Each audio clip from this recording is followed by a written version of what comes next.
I wanted to do a quick video today on Magic Cards, which is a trading card game that um, each person playing would have um, a deck of cards varying in size depending on the format.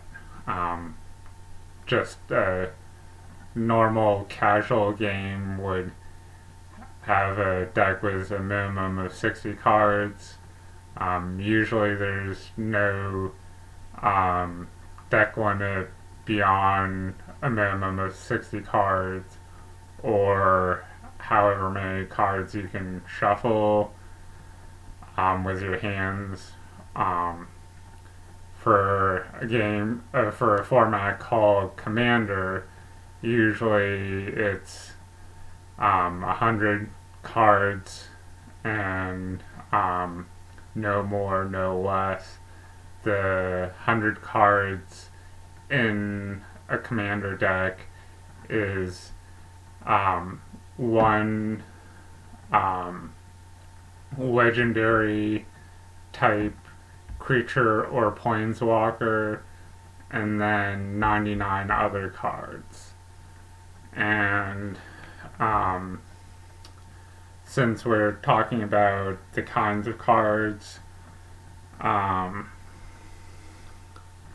usually in this middle section between the picture and the text, it'll have a typing. So I don't know if you can tell in the video, but this particular card is a planeswalker. There's also instants and sorceries, and then there are creatures. Creatures will usually have a set of two different numbers at the bottom corner that will correspond with how much the creature will attack for, which is the first number, and how much the creature will defend for, which is the second number. In a game of Magic, the idea is to get your opponent down to 0 life, or to get them to try to draw a card when they have no cards in their deck to draw, or to get them to a set number of poison counters. Now, just a casual or standard game of Magic, you start with 20 life and are trying to go down to get your opponent down to 0 life. So where you start with 20 life, you would try to give your opponent 10 poison counters in that case. In Commander, I believe you either start with 30 or 50 life, so the amount of poison counters would increase that you would need to give your opponent. Usually the amount of poison counters is half the amount of life you're starting with. So if you start with 30, it would be 15 poison counters. So the ways to get your opponent from 20 life down to 0 would be attacking with a creature. If you attack with a creature that does 5 damage, and the opponent either has no creatures or chooses not to block with one of their creatures,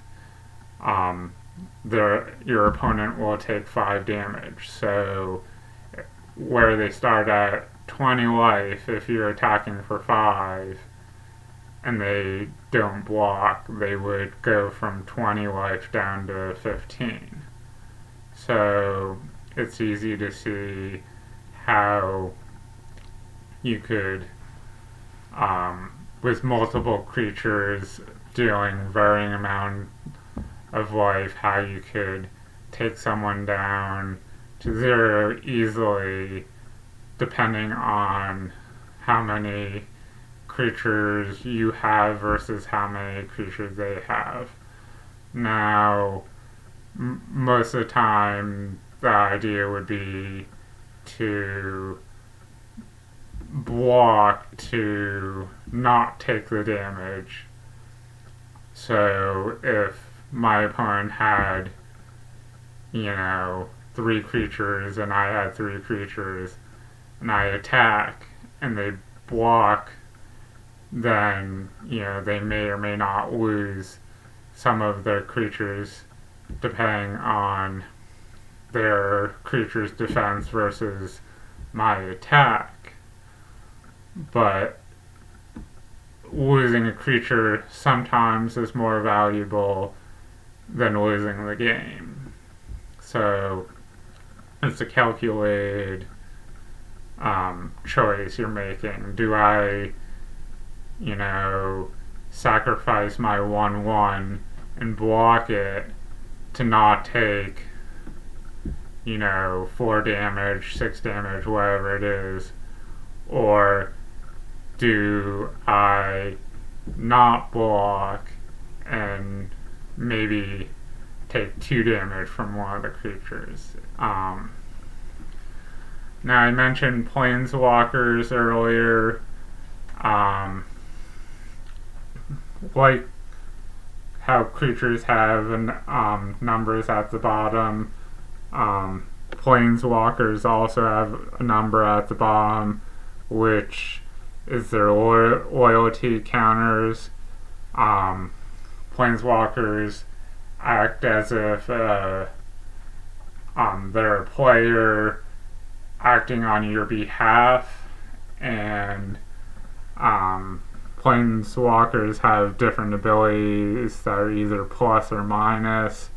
So if you're using a plus ability, it's adding to their loyalty counters. If it's a minus ability, it's subtracting from that number. And if you're using a minus ability, you have to have at least that many loyalty counters to use it. So if your planeswalker has a -7, you have to have at least 7 loyalty counters to be able to use the -7, or you can't use it. So if you only have 6 and it's a -7, you can't use it. You have to use a plus ability or find a way to add loyalty counter to that. I mentioned poison counters earlier when I was talking about ways to make your opponent lose. So some creatures, instead of doing damage in terms of life, they some of the really early cards were worded in such a way that if the creature did damage to a player, the player would receive 1 poison counter. As Magic saw new sets come out, it eventually went from just saying if this creature does damage to an opponent, it deals poison counters. It went from that to different mechanics like infect. Infect is mechanic that if it's doing damage to a creature, it deals damage in -1/-1 counters, and if it deals damage to a player, it deals damage in the form of infect or poison counters. And so if you did 10 damage to an opponent, then those 10 poison counters or infect counters would be enough to end the game if you started with 20 life. I will do another video in the future to talk about different mechanics and strategy and talk about different cards, and I'll also do a video on deck building, because